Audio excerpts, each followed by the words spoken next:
Je voudrais d'abord un peu situer la demande qui nous est faite. Elle n'est pas spécifiquement sur ce site Il Feydeau Petite Hollande, puisque vous avez des équipes que vous avez rencontrées qui travaillent plus loin, sur l'estuaire, Chantenay, etc., en face. Les problèmes des franchissements ont été évoqués, et que sur le centre-ville de Nantes même, c'est-à-dire là où on se situe le problème, vous avez d'abord les services de la communauté qui sont ici aujourd'hui, qui travaillent, Yves Steph qui travaille sur le secteur sauvegardé et sur la manière d'introduire un peu de mouvement dans ces tissus urbains assez beaux tout en les respectant. Bruno Coussy, je crois, travaille avec les services des espaces publics sur les espaces publics de la ville. Donc, je ne vais parler que d'une partie des choses. Bien. C'est-à-dire comment lire un peu cet espace. Bien sûr, c'est le début de l'estuaire, mais qui va de la gare jusqu'à la passerelle Schœchler. C'est-à-dire, bien, voilà, c'est ça la question qu'elle est posée. On ne nous demande pas de faire un projet, de dessiner le truc et de dire comment ça va être exactement demain. Je n'en sais rien du tout. En outre, ça dépendra beaucoup des programmes qui vont arriver à cet endroit-là. C'est dans quelques années. Hein, ces programmes, je ne les connais pas. Philippe Vincent vous a montré qu'ils pouvaient être assez divers. La question, c'est quels paramètres on va donner aux équipes qui, demain, vont travailler sur cet espace de la Petite Hollande pour que le projet soit parfait. Alors, des projets parfaits, c'est assez rare. C'est assez rare. Vous avez, si on se balade un peu sur Internet, bien sûr, il y a des projets extravagants et assez beaux d'ailleurs, comme Bilbao, mais ce n'est pas la question à ce moment-là. Projet parfait, ça veut dire un projet qui a une grande évidence. Quand vous voyez à Oslo l'opéra qui a été fait, qui descend dans le port, comme ça, avec ce grand plan de marbre blanc qui descend dans le port, c'est assez beau. À la Défense, personne ne savait comment terminer, il y a 20 ans, le grand axe qui venait des Champs-Élysées. L'arche de Sprekelsen, avec ce vide, s'est imposé tout de suite. C'est moins mouvementé, moins secoué que guéri, mais ça a une certaine perfection. Je crois qu'à une toute autre échelle, avec d'autres programmes, c'est ça la question qui est posée. Comment est-ce que Nantes va se projeter vers l'océan, vers l'estuaire, de manière intelligente à cet endroit-là? Bien. Excusez-moi de ce préambule un peu long, mais c'est pour centrer la question. Il ne s'agit pas de faire un projet, il s'agit de voir quelles sont les données qui vont permettre de faire un bon projet demain. Bien. Alors, je ne sais pas si j'ai ma photo. Voilà. Bruno Coussy m'a reproché très gentiment d'être un peu nostalgique. N'empêche, je trouve que c'était formidable. C'était absolument d'une beauté à crever, et doublement formidable. D'abord, il y a ces architectures un peu presque médiévales encore, par moments néoclassiques, médiévales mélangées, mais surtout quand on voit d'autres photos de détail, vous en connaissez ça sans certain doute, il y avait la foule sur ces quais. C'est-à-dire que venant des places royales, par exemple, ou venant de l'Erdre, il n'y avait pas le cours des 50 otages à l'époque, tout le monde venait sur ces quais, sur ces franchissements, sur l'île Feydeau, sur le quai de la Fosse, etc. Donc on a rappelé que c'était très commerçant, un marché, etc. Tout n'est pas vivant actuellement. Depuis les comblements à cet endroit-là, tout n'est pas vivant. Alors, quelque chose a été fait de majeur il y a 15-20 ans, c'est d'enlever une grande partie des automobiles. Bien, puisque les flux automobiles ont été non pas du tout annulés, il y en a encore, mais ont été calmés, réduits, le tramway est apparu, il y a des espaces piétons, etc. C'est un premier élément. Mais ça ne résout pas, une fois qu'on a un peu mélangé plus intelligemment les modes de transport, c'est-à-dire les piétons, les vélos, les tramways, les voitures, et non pas simplement les voitures, on n'est pas encore au bout du problème. Il s'agit de savoir qu'est-ce qu'on fait avec ça. Bien. Qu'est-ce qu'on fait avec ça, ou plutôt qu'est-ce qu'on a tenté de faire, et comment est-ce qu'on pourrait voir la chose? Il y a des problèmes, enfin il y a des projets en cours, notamment le projet de la gare que vous voyez ici. Alors, je ne sais pas si ma souris se voit derrière moi, mais enfin voilà, projet de la gare. Je ne connais pas bien ce projet, c'est l'explosion des TER qui motive la modernisation de la gare. Ce qui est sûr, c'est qu'on est un peu coincé, on est un peu malheureux dans l'espace public qui est là, parce qu'il est très restreint. Il y a la grande trémie qui bouffe tout. Je ne sais pas quelles sont les décisions de la ville là-dessus, mais si l'on voulait, et ce serait logique, que la grande séquence qui va du quai de la Fosse jusque-là débouche agréablement sur le jardin botanique, ce qui n'est pas tout à fait le cas. Le jardin botanique, il est à crever de beauté. Évidemment, il est magnifique, mais un peu confidentiel dans ses accès. Donc, il y a vraiment un problème de dimensionnement, peut-être de foutre en l'air cette trémie. Je n'en sais rien, hein, je ne suis pas un spécialiste des transports, mais en tous les cas, ça coince ici. Deuxième endroit où ça coince, qui n'est pas facile, c'est le pont-lu, vous le savez bien. Il a l'inconvénient, il n'est pas très beau, et surtout, il enterre le château complètement. C'est un peu imparable. Tout le monde s'est cassé les dents sur le problème. On aimerait bien que tout soit à plat, comme la Loire était à plat autrefois, et que le château réapparaisse.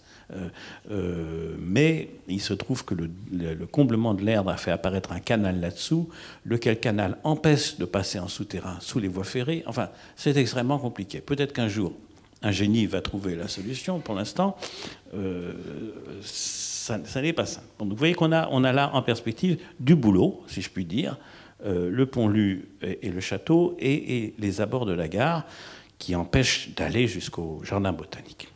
Ensuite, les choses étaient un peu plus simples, je dois le dire. Que faire avec l'île Feydeau? Que faire autour de l'île Feydeau? Quand il y a eu une consultation il y a 20 ans, la question, tout le monde avait en tête, beaucoup de gens me disaient, c'est très simple, il suffit de remettre l'eau, de faire revenir la Loire. Bien, alors, ça aurait été la meilleure solution, je suis absolument d'accord. Sauf qu'il y a le TGV, il y a tous les réseaux de Nantes, et que c'est un coût à quelques milliards d'euros d'aujourd'hui de faire ça. Bien, donc on a raisonné différemment. On a dit, bien, on ne fait pas revenir l'eau, est-ce qu'on pourrait évoquer l'eau? Bien. Alors, évoquer l'eau, vous en avez un exemple, vous en aurez demain un exemple avec le miroir d'eau qui est là. Alors, c'est un miroir, c'est une eau un peu passive, hein, sauf que c'est miraculeux, on va marcher dessus, on va marcher sur la Loire, alors petit, évidemment, bien, mais ça peut être assez joli, et je trouve que ce qu'on a fait avec les services de la communauté, cette grande promenade plantée qui commence à apparaître, moi je la trouve bien. Je vais vous le dire, je la trouve formidable. Bien. Je trouve que ça manque encore, je pousse Jacques Soignon à mettre encore plus d'arbres qu'il y en a. C'est un mélange d'arbres hauts et d'arbres bas. Je trouve ça assez agréable, je pense que ça va très bien marcher. L'île, c'est plus compliqué. Pas question de remettre de l'eau autour de l'île. On a choisi, et c'est un choix important pour l'avenir, de travailler en creux, non pas en ajoutant des choses au-dessus du sol, au-dessus du niveau de la Loire, mais en creusant, en engravant, si vous voulez, un jardin autour de l'île. Ce qui permet le fait d'avoir l'île et puis de descendre à partir des quais, ce qui permet de les faire réapparaître. Donc c'est le travail qui a été fait. C'est cette idée que la Loire était un plan, qu'on va faire le moins de choses possible au-dessus de ce plan, sauf bien sûr l'île Feydeau et les choses qui sont, et que tout ce qu'on va imaginer va plutôt être en décaissé, en creux par rapport aux choses. Et je pense que ça permet, alors ça n'est pas fini, ce qui a été fait d'abord c'est le sud de l'île Feydeau, ce qui vient d'être fait c'est la proue ici, et une partie des douves ici. La question se pose du côté de la gare de commerce, de la place du commerce et de la gare, pour des raisons que je vais vous expliquer. Alors, vous voyez, on avait, sur le cours des 50 otages, on avait fait ça. Si vous voyez les tramways dans d'autres villes, quand vous arrivez à la station de tramway, il faut monter sur un quai, monter sur une banquette. C'est toujours un travail au-dessus. On avait déjà, dans les stations du cours des 50 otages, travaillé au-dessous. C'est-à-dire, ce n'est pas le piéton qui monte sur un quai pour pouvoir entrer dans le tram, c'est le tram qui descend et le piéton reste absolument à son niveau. Ce qui est beaucoup plus joli, à mon avis. Bon, alors, ça se fait dans certaines villes, mais en général, les services sont assez réticents pour faire ça, malheureusement. Enfin, c'est tout de même ce travail en creux qui est intéressant. Et on le voit, bien sûr, sur le sud de l'île, avec une difficulté, c'est plein de difficultés ce coin, c'est que le TGV n'a pas été enterré bas, mais a été enterré assez haut, et paradoxalement, on a une topographie qui n'est pas du tout naturelle, puisque c'est la bosse du TGV qu'il a fallu absorber comme ça, mais enfin on s'en est tiré aussi bien que possible de ce côté-là. Évidemment, on est beaucoup plus à plat de l'autre côté, et encore plus vers la Loire, sur la Petite Hollande. Bien. Et voilà ce travail en creux. Vous voyez, on retrouve l'horizontale des quais et les jardins sont en décaissé. On pourrait imaginer beaucoup de choses comme ça en creux dans l'avenir. Ce serait assez intelligent et assez surprenant, à mon avis. Bien. La promenade, les arbres ne sont pas tous très grands aujourd'hui, il faut attendre 5 ans comme d'habitude pour les voir apparaître. Je pense que ce sera assez agréable. En tous les cas, ça n'est pas moi qui le dis, ce sont les bistrots. Parce qu'il n'y avait pas un bistrot là-dessus et les terrasses se mettent partout. Bon, donc on peut toujours dire que ça ne marche pas, mais ça marche. Bien. Et puis le miroir demain, qui sera à peu près au milieu du jardin, lequel est en train d'être réhabilité sur le plan botanique. Bon. Donc voilà, jusqu'ici, on est dans les choses, si je puis dire, assez simples. Un peu plus compliqué ici, le choix qu'il faut faire demain sur l'espace commerce Nord-Fédot. Alors, plus compliqué, pourquoi ? Parce que le tramway, il n'est pas question de le faire bouger. Il est là, on ne peut pas le déplacer. Il n'a pas été situé au top, à mon avis, mais on ne peut pas le déplacer. Bien. Et tout autour, en haut et en bas, on a les bus, taxis, etc., et sorties du parking. Bien. L'inconvénient aux yeux des responsables du tramway, et peut-être à vos yeux, à vous aussi, c'est qu'on a une station ici sur le cours d'un 50 étages, une station ici. Elles vont d'ailleurs s'agrandir parce que les rames du tramway vont être plus grandes demain. Et on n'a pas de quai à quai possible, c'est-à-dire on ne peut pas marcher facilement ici-là puisqu'il faut traverser les bagnoles et les bus. Donc l'un des soucis des élus, c'est de rétablir ce quai à quai, de ne plus avoir l'obstacle des automobiles ici. Ce qui me fait des misères, évidemment, parce que faisant ça, et ça va être formidable, parce qu'on va pouvoir continuer la promenade plantée, les douves ici vont être un peu plus petites qu'ailleurs, sinon traitées un peu différemment. Mais on ne peut pas tout avoir. On ne peut pas avoir le quai à quai, ne pas déplacer le tram, car on ne peut pas le déplacer. Mais bon, du moins, on aura ce thème des douves en mineur et le thème en majeur de la promenade plantée qui va se continuer avec le quai à quai, et je pense que ce sera plus fluide, enfin plus efficace qu'aujourd'hui. Donc là, j'avance un peu dans le futur, hein, déjà, et je suis encore en terrain solide. Le débat qui va s'ouvrir dans les semaines et les années qui viennent, c'est que fait-on ici ? Bien. Alors que fait-on ici, sachant qu'on fait d'autres choses plus loin, hein, je l'ai rappelé. Bien. On est là dans un espace qui a l'air tout... Alors d'abord, c'est un espace qui est formidablement fréquenté le jour du marché, qui n'est pas très sexy le reste du temps, c'est un immense parking, hein, on ne peut pas dire qu'on ne puisse pas faire mieux, on va sans doute pouvoir faire mieux, et qui a l'air vide et qui ne l'est pas du tout. Qui ne l'est pas du tout pour mille raisons, mais notamment parce que le tunnel du train passe de travers, comme ça, et que si l'on voulait, par exemple, faire un parking continu dessous, eh bien, on se heurterait dans la diagonale au tunnel du train. Bien, donc il y a des problèmes d'ouvrage, de sécurité, etc., qui sont là, qui font que ce n'est pas simple. Le programme des élus, c'est de maintenir entièrement le marché, et donc ses capacités du marché forain.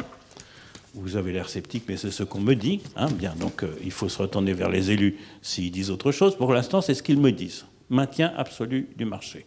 Ce qui veut dire, non pas garder toutes les voitures de surface, mais garder les camionnettes. Parce que les camionnettes ne descendront pas dans un parking pour premier élément de programme.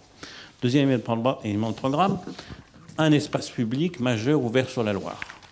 Je ne sais pas quelle forme il aura, quelle bobine il aura. Je pense que ce serait bien dans cet espace public de prolonger le thème des promenades plantées, d'autant plus qu'on va avoir une nature un peu plus sauvage qui va être installée un peu sur les quais au-delà vers les quais de la fosse. Mais bon, voilà. Donc, deuxième élément de programme, ce n'est pas incompatible, évidemment, espace public et marché. Pour l'instant, on ne peut pas dire que ce soit un espace public du type de ceux que Bruno Coucy vous a montré. Bien. Troisième élément de programme, la prémisse, c'est qu'il y a une dégringolade de l'attractivité commerciale du centre, très faible pour l'instant par rapport à d'autres villes de taille équivalente, Bordeaux, Toulouse, etc. Il y a des effets cumulatifs. S'il y a un pôle nouveau qui apparaît il aura sans doute et certainement un effet bénéfice sur la fixité, sur la dynamique des commerces existants en centre-ville. Du moins, c'est l'équation qu'il faut rechercher. Et donc, l'hypothèse, le troisième élément d'hypothèse, c'est doit-on, peut-on et comment installer un pôle culturel et commercial, sous quelle forme, à cet endroit-là. Bien. Nous sommes partis de cette hypothèse, qui est pour l'instant l'hypothèse que beaucoup de gens soutiennent, je crois, notamment la Chambre de commerce, mais elle n'est pas seule, je crois. Bien. Et c'est là qu'il faut trouver des pistes. Ça n'est pas encore un projet, on n'en sait rien, je ne sais pas quelle sera sa forme. Des pistes, on en a parlé avec Istef. Lui en voit quelques-unes, qui est notamment de trouver certains éléments qui peuvent être commerciaux ou du type équipement, qui existaient autrefois dans l'île Feydeau. Vous savez que la rue ici, qui est un peu large, dans laquelle passe le tramway, était plus étroite. Ce sont les bombardements, je crois, qui ont détruit certaines maisons. Il existait aussi un petit bâtiment charmant ici, en proue, qui au fond terminait l'île, lui servait de proue. Ça n'est pas exclu que des éléments comme ça soient contemporains, j'imagine. Je ne sais pas, peut-être faut-il refaire un truc à l'identique, j'en sais rien. Ça peut être aussi contemporain, soit réintroduit. Bon. Mais on est très loin du compte, puisqu'il faut trouver une polarité de l'ordre de 30 000 m². Atlantis, c'est 120 000, je crois. Hein, voilà. Bon.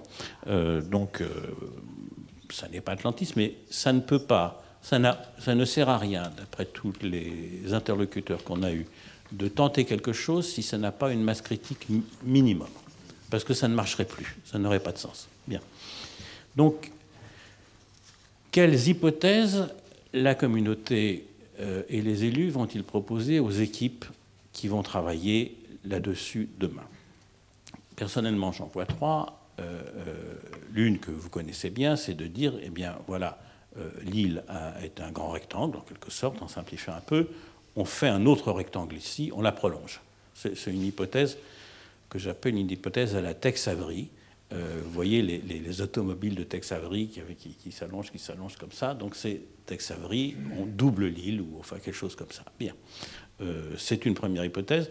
Elle supposerait de passer sur la voie ferrée, évidemment, ce qui n'est pas autorisé pour l'instant. Les parkings souterrains ne pourraient pas être unitaires. Et elle masquerait les vues de ces très beaux immeubles qui sont ici. Je ne suis pas sûr qu'ils soient très contents. Bon, voilà, c'est à voir. Bon. Première, vous la connaissez, cette hypothèse, vous avez tous vu des schémas d'îles prolongées comme ça. C'est peut-être pas la seule et la meilleure. La nouveauté, c'est que le point, c'est qu'il ne faut pas travailler seulement sur ce qu'on pourrait faire. Excusez-moi, je ne vois plus ma souris. À cet endroit-là, mais aussi sur ce qui est mutable autour de ce site. Ce qui est mutable pour l'instant, à très long terme. Alors évidemment, ici, on a des très beaux immeubles qui ne sont pas du tout mutables, il n'est pas question qu'ils partent. L'hôpital, mais c'est dans 12-14 ans, l'hôpital. Le temps qu'un nouvel hôpital se mette en place, qu'on puisse vider celui-ci, désamianter s'il y a de l'amiante, etc. 12-14 ans, c'est un peu loin comme perspective, si l'on veut parer à la diminution de l'attractivité commerciale du centre. Donc, aujourd'hui, ce que nous indiquent les élus, la piscine, elle est très utile et elle n'est pas formidablement belle, mais elle marche parfaitement bien. Ça n'est pas simple. Peut-être peut-on imaginer que dans une opération, la médiathèque soit réinstallée ailleurs et qu'on puisse se servir du site de la médiathèque. C'est une pure hypothèse pour l'instant, mais ça permet dans un bâtiment neuf, excusez-moi, j'ai perdu ma souris, d'abord de trouver des circuits vers la passerelle Solschler qui sont pas très évidents aujourd'hui, et peut-être aussi de trouver une part de ses capacités, de ses volumes. Bien. Ensuite, j'ai évoqué le Tex Avery, c'est-à-dire l'île prolongée. Il y a deux autres hypothèses, me semble-t-il, qui sont des pistes de projets possibles. L'une, c'est de dire, bien, il faut bien construire quelque chose. Ce quelque chose, on peut le fractionner. On peut avoir évidemment des volumes émergents. Un pôle commercial ou un bâtiment culturel, ça n'est pas moins de 10-12 mètres. Hein. C'est impossible. Donc on peut le fractionner et disposer de divers objets qui permettent de laisser passer les vues vers la Loire. C'est une seconde hypothèse. Une troisième hypothèse qui me semblerait séduisante, ce serait de dire qu'on continue à réfléchir à ce travail en creux. Finalement, depuis le château, on a considéré que la Loire était une grande horizontale. Autrefois, on a presque cette horizontale partout, sauf au sud de l'île Feydeau à cause du train, et on a préféré travailler en creux tous les aménagements.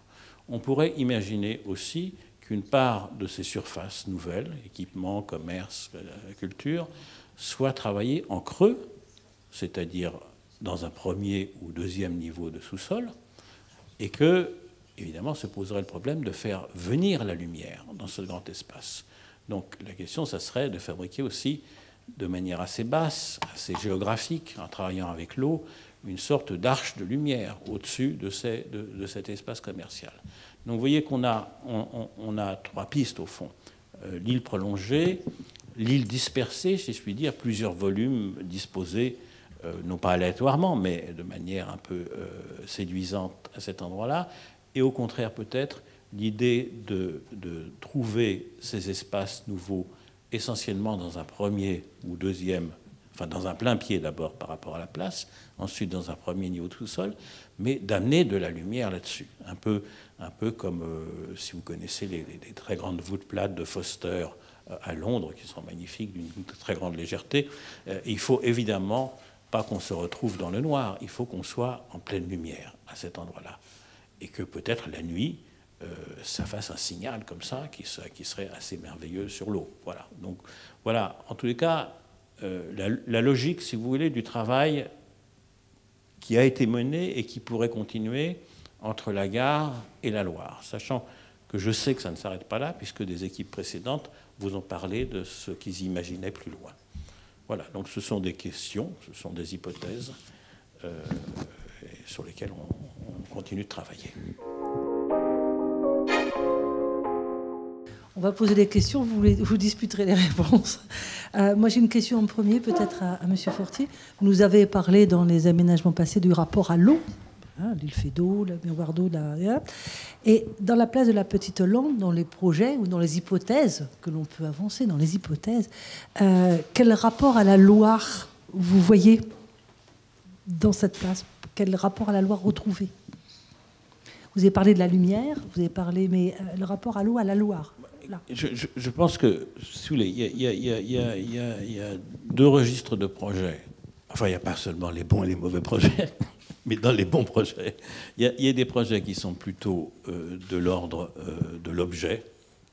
Alors, objet, ça peut être 10 mètres de haut ou 100 mètres de haut. Hein. Si vous regardez l'immeuble de la télévision de Pékin, c'est un objet, bien, un peu insolite comme ça, c'est un objet. Et il y a des projets qui sont plutôt géographiques, qui ne travaillent pas tout seuls, mais qui travaillent avec le site. Bien. Je ne sais pas quelle sera la forme à donner à ce programme, mais le site, c'est en effet ce plan de l'ancien lit de la Loire, le plan plus bas et d'ailleurs mouvant de la Loire actuelle, la végétation qu'on va introduire avec la promenade, la végétation plus sauvage et un peu bricolée, parce qu'il y a des estacades, il y a des ouvrages un peu plus loin. Tout ça, c'est le matériau avec lequel il faudrait fabriquer cette fenêtre vers l'estuaire, hein, qui est recherchée par les élus, peut-être par une partie de la population de Nantes, j'en sais rien. Voilà. Alors, c'est peut-être un peu théorique ce que je vous raconte, mais il y a vraiment deux familles, si vous voulez. Toujours sur la place de la Petite Hollande, vous avez évoqué le sujet, mais je veux bien qu'on y revienne un peu avec cette question. La place du marché, vous nous avez dit tous les trois que le marché de la place de la Petite Hollande était un marché qui fonctionnait bien, qui était un événement. Comment demain le maintenir tout en pensant au renouvellement et à une nouvelle vie pour cette place? Alors, une première remarque qui n'a rien de spécifique à Nantes, c'est que tout à l'heure, je vous parlais des difficultés du commerce et du grand commerce. S'il y a bien une forme de commerce qui a un succès absolument partout en France et que beaucoup d'étrangers nous envient, ce sont les marchés forains. voire les marchés couverts. C'est la meilleure manière de trouver l'adéquation entre les besoins d'un consommateur et un producteur qui vient vendre ses produits. Et il y a une particularité à Nantes, c'est que Nantes a une grande chance, c'est la ville la moins chère de France, et dans ce marché en particulier, vous avez des produits à des prix imbattables. C'est aussi ce qui en fait son élément d'attractivité. Donc, je dirais un postulat, le marché c'est un actif extraordinaire, il faut surtout tout faire pour qu'il reste. Alors est-ce que ça sera 400 étals, 398 étals, 402 étals? On n'en est pas encore là, mais il faut l'organiser. Les camionnettes, tout à l'heure, elles doivent se retrouver, pas forcément partout mélangées avec les étals comme c'est le cas aujourd'hui. C'est en discussion avec les différents commerçants qu'il faut arriver à l'organiser. Mais un marché, c'est une chance extraordinaire sur Nantes, pour Petite-Hollande, et puis quelque part, c'est le symbole de Nantes aujourd'hui. Donc, on y retrouve tout le monde. Moi, j'ai été impressionné, et je pense qu'il faut par tous les moyens que ça reste. Question, on va parler un petit peu commerce, que vous en avez parlé. Vous avez évoqué le commerce d'aujourd'hui et le commerce de demain. Vous nous avez montré à travers votre présentation qu'il y avait des potentiels pour de nouveaux secteurs qui pourraient accueillir demain une activité commerciale. C'est quoi le commerce de demain? Puisque si on vous écoute, je fais mes courses sur Internet, je viens plus en centre-ville. Et qu'est-ce qui fait événement commercial demain? Dans le temps, toutes les villes étaient très contentes d'avoir une Fnac. C'était un événement, je vais à la Fnac. Demain, je dirais quoi en centre-ville de Nantes? Le commerce a une grande chance, c'est que tous les jours, il ouvre ses portes. Et tous les jours, il voit rentrer des clients ou ne pas rentrer des clients. Aujourd'hui, qu'est-ce qui motive les consommateurs, les gens, les habitants, les Nantais? On vient d'en parler, le marché, mais pas seulement, parce que ça, c'est des produits frais, c'est des produits à renouvellement assez fréquent. C'est une clientèle de proximité. Il y a d'autres besoins. Il y a le commerce d'aujourd'hui et de demain, c'est un commerce qui est interconnecté. Ça va être l'ensemble des chaînes de distribution sont toutes condamnées à communiquer, pas seulement par des publicités ou par des vitrines, mais aussi en utilisation des médias digitaux. Le commerce de demain, qu'on voit déjà émerger, c'est des commerces où on se retrouve. C'est des bistrots, c'est des restaurants, c'est des lieux où on prend un verre, c'est des lieux où on peut écouter la musique. Je parlais tout à l'heure des formes modernes. Autant le marché du CD s'est effondré, et autant le marché du téléchargement vit aussi des soubresauts, mais autant le marché le spectacle vivant n'a jamais été aussi puissant. C'est une nouvelle forme de consommation. C'est pour ça il faut une salle de spectacle dans ce projet. Le cinéma, c'est aussi une autre pratique. Il y a le cinéma commercial, on le connaît. Il y a le cinéma d'art et d'essai qui est plus confidentiel. Mais il y a un truc qui est extraordinaire, c'est que le cinéma aujourd'hui, c'est 190 millions d'entrées il y a 5 ans, et aujourd'hui c'est 220 millions d'entrées. Alors même qu'il y a possibilité sur un ordinateur de télécharger tous les films qu'on veut, on a le besoin de se retrouver en amis, en famille, pour aller au cinéma. On connaît des gens, des opérateurs dans le cinéma d'art et d'essai qui font chaque fois qu'ils programment un film, comme les gens d'Utopia, c'est tout le temps salle comble. Il y a des débats aussi, voilà. Donc dans ce monde qui change, on a besoin de proximité, on a besoin de se retrouver. C'est pas seulement en allant chez Zara ou H&M. Vous répondez presque à la question suivante que vous voulez vous poser.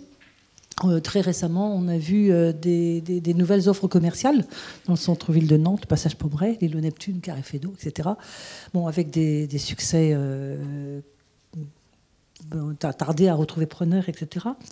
Et il y a même des espaces qui restent un peu en attente, comme les ex-espaces du Tripode. Il y a un nouveau projet sur le square d'Avier, promis par la CCI. Qu'est-ce qu'on pourrait tirer leçon des expériences du Fédot, du Tripode et de Pommeraye pour donner un élan à ce carré? Juste pour prolonger, il ne suffit pas de construire des mètres carrés, il faut les remplir également. Donc là, on a vu qu'on avait des capacités à construire, mais à accueillir des nouvelles enseignes. Et on voit que sur les projets en cours, il y a quelques difficultés. On parlait tout à l'heure de Carré Fédot, c'est revenu, c'est vrai que c'est dans l'actualité. Il y a d'autres surfaces aussi qui ont eu du mal à accueillir des nouveaux commerces. Et là, on envisage d'en construire encore. Donc, votre analyse? Merci de me poser cette question parce que ça me rappelle quelque chose qui s'est passé en 1992 où j'ai eu la chance d'être au cœur de l'installation de la FNAC à Nantes. C'était à l'époque les bureaux de la Chambre de commerce, pour qui s'en rappelle, plus l'Office du tourisme. Et tout le monde nous faisait le procès de dire mais jamais un commerce va fonctionner dans le palais de la Bourse, dans le palais... oui, le palais de la Bourse, bien sûr, place du commerce, c'est trop loin du centre marchand. Il y avait un pari à réaliser. Le premier des paris, ça a été de faire un concept. Et ça a été fait dans le cadre d'une concertation à la nantaise qui a été assez exigeante et qui a été assez vertueuse. Et sur le plan architectural, pendant longtemps, j'ai entendu le qualificatif, c'est la plus belle FNAC de France. Je pense que c'est encore vrai. Alors, la première des choses, c'est que quand on a des espaces valorisants, déjà, ça marche un peu mieux. La deuxième chose, c'est qu'il faut que ce soit des espaces qui soient accessibles. Là, on a vu tout à l'heure qu'on était en liaison par le sud, en liaison par l'ouest, qu'il y aurait des parkings. Et l'enjeu, une fois qu'on a dit ça, c'est d'arriver à faire en sorte que le cœur marchand, et le bas de Pommeraye, puisse se retrouver en lien naturel, sans barrière physique, par rapport à cette nouvelle esplanade. Le troisième point, c'est qu'on ne peut pas faire tout partout. Et que quand on transforme un ancien parking dans une surface de commerce, il faut s'attendre à ce que, éventuellement, ça ne puisse pas fonctionner.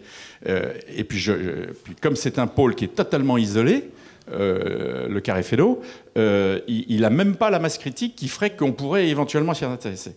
Et donc aujourd'hui, c'est un magnifique parking, extrêmement accessible pour les gens qui veulent venir en voiture, mais ce n'est pas fait pour être un lieu de commerce. Donc il y a des pièges dans lesquels il ne faut pas tomber. De manière plus globale, l'enjeu, c'est pas de faire du commerce pour faire du commerce, ça n'a aucun sens. L'enjeu, il est de faire en sorte que le centre-ville, qui a des fragilités, qui est faible, qui est dans un rapport de force très faible avec la périphérie, avec les phénomènes dont on a parlé tout à l'heure, il se retrouve dans une situation où il continue à avoir des raisons de se continuer à se développer.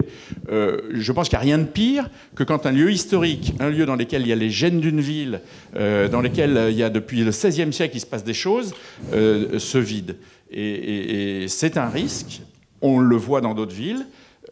À Nantes, on ne peut pas passer à côté. Autre question, on a vu là à travers vos trois exposés qu'on était en capacité de transformer et de faire évoluer le centre-ville demain sur un périmètre. On voit que c'est pas simple avec toutes les contraintes que vous avez expliquées, infrastructures, trains et tunnels. On est en pleine révision du PSMV. On arrive quand même encore à pouvoir faire évoluer le centre-ville en tenant compte de ces contraintes géographiques et en même temps des règles d'urbanisme. Écoutez, moi, je vois l'exemple de Nantes, de Bordeaux, certaines villes équivalentes.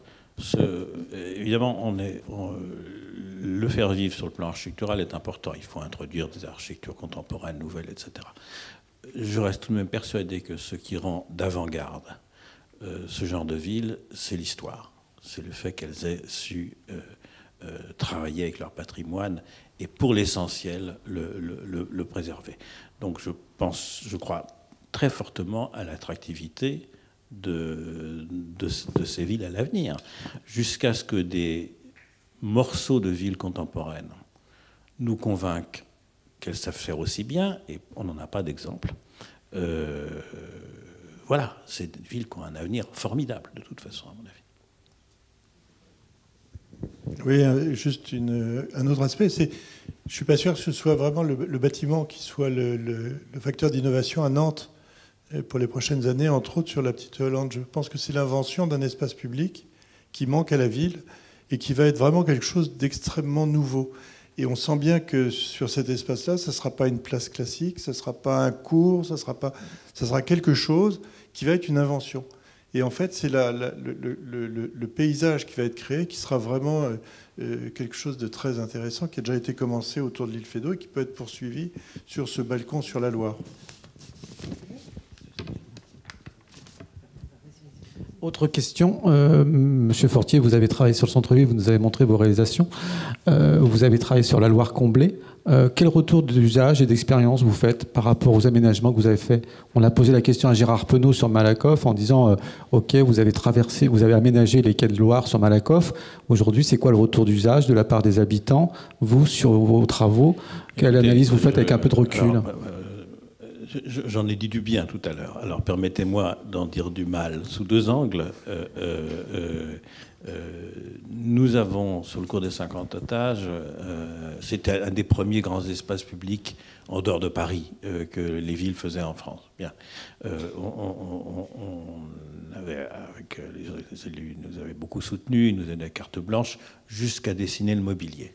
Ce mobilier lumière qu'on a fabriqué, il a été fait avec des techniques qui sont des techniques de laser qui sont complètement obsolètes aujourd'hui. Donc il s'est déglingué assez vite. On mériterait un rajeunissement sur ce plan-là. Il y a certaines choses qui sont dépassées, notamment toute la technologie lumière qu'on a mise en place. C'était pas entièrement notre faute. Les LED n'existaient pas, etc. Bien entendu, on a fait avec ce qui existait. Enfin, tout le monde croyait, c'est un peu comme le Concorde, tout le monde croyait que l'avenir c'était les lasers. Bien, mais ça a été les LED, pas de chance. Bien. Ça c'est autant pour moi, autant pour la ville ou la communauté. Je trouve que le cours de 50 étages n'est pas géré. Il se dégrade, il n'est pas géré. Et plus on le laisse se dégrader, plus ça coûtera cher. À quoi s'est ajoutée la nouille de la piste vélo centrale que je n'ai pas comprise personnellement. Voilà. Ça s'appelle une zone à trafic limité pour... Je pense qu'on avait essayé, à l'initiative des élus, d'essayer de travailler le moins possible sur le fractionnement, sur les rails, sur les fonctions, une fonction à côté d'une autre. Je pense que on est revenu dans ce biais qui n'est pas bon, quoi. Voilà. Ok, une dernière question, elle est courte. Le végétal en centre-ville. La forêt sur la quai de la Fosse. Écoutez, non, je pense qu'il ne faut pas se payer de mots. Nous n'avons pas du tout essayé. Alors, on a eu des débats assez amusants. Les douves qu'on a faites au sud Fédot, nous souhaitions, à l'origine, les planter. Bien. Avec de grands arbres merveilleux. Je ne suis pas un spécialiste des arbres, donc ça aurait été au service des parcs et jardins. L'architecte des bâtiments de France de l'époque avait une conception militaire de l'île Fédot. Il ne voulait voir qu'une façade, pas un seul arbre. Il prétendait que les arbres cachaient les façades, etc. Il était sympathique au demeurant, mais on a eu un débat et on n'a pas planté. Bien. Le service actuel a une toute autre attitude et beaucoup plus ouvert à ça. Bien. Par ailleurs, on a amorcé, donc, entre le cours des 50 étages et le château, cette promenade plantée, qu'on verra mieux quand l'aménagement du miroir sera fini, etc. Moi, ce mélange d'espèces et ce mélange d'échelles entre les grands arbres qu'on a conservés et les arbres bas qui vont être plus colorés, etc., me semble agréable. Je pense que nous n'avons pas assez indiqué, nous n'avons pas assez densifié cette végétation. Un poil plus serait bien. Voilà. C'est une forme.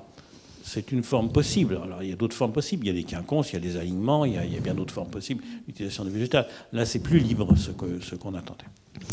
En introduction de votre propos, vous avez dit que, et on va quand même vous poser la question, donc on va vous demander d'y répondre, notamment sur la question des solutions de franchissement. Tous les urbanistes qui sont venus sur le thème numéro 4 ont été questionnés sur la solution, une ou plusieurs. On a auditionné, on a vu des gens parler du transborder, de téléphérique. Pour information, vous travaillez sur un téléphérique à Brest. Votre analyse par rapport aux réflexions que vous menez en ce moment sur le centre-ville, pour un centre-ville, comme vous disiez, accessible? Je crois savoir qu'il y a un débat un peu vif sur un pont, pas de pont, un grand pont, un petit pont, un pont rouban. Je n'ai pas du tout les éléments pour vous répondre. Je ne sais pas si ces franchissements sont utiles. Ils sont peut-être. Quelle forme ils doivent avoir, je suis absolument incapable de répondre à votre question, parce que nous n'avons pas travaillé sur les grands éléments de circulation de l'agglomération. J'imagine que c'est à cette échelle-là que ça a du sens. Voilà. Donc je ne sais pas. En effet, à Brest, il y a un téléphérique qui va entrer dans un grand bâtiment qu'on rénove, mais parce que le besoin est uniquement piéton. Là, je ne sais pas si dans cette histoire de franchissement, j'imagine que le besoin n'est pas seulement piéton. Donc je n'ai pas les éléments pour vous répondre. Je ferai une réponse très différente. Simplement, mais qui est peut-être hors sujet, simplement pour dire que si la Petite Hollande est l'endroit où on voit la mer, plus on verra de ponts, plus on fermera la perspective sur la mer. Mais le doublement, par exemple, du pont, je ne sais plus comment il s'appelle, le Anne de Bretagne, est très, très... Ou alors c'est l'occasion de l'embellir de façon considérable, mais sinon c'est encore un masque de plus. Il est dans la perspective de la Petite Hollande. Et vraiment, on le voyait très bien sur la photo que vous avez montrée de la Petite Hollande au début, c'est cette vue.